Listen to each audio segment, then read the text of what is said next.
आज महिलांनाच नाही तर सगळ्यांनाच एक रोजगार आणि एक इन्कम सोर्स हवा आहे. ऑनलाईन कंपनीवरती घरी बसून आपल्यासारख्या महिला या ठिकाणी 2 पैसे कमवत आहेत.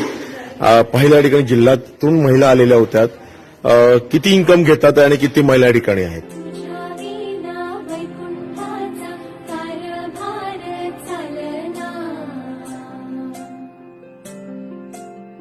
प्रत्युष आज हिंदुस्थानामध्ये सगळीकडे लीड करते आणि इझिली म्हणजे याच्यामध्ये खूप क्रिटिकल असं काही नाही आहे. इझिली कुठलीही व्यक्ती ज्याचं शिक्षण नाही ती व्यक्ती या बिझनेसमध्ये इझिली काम करू शकते.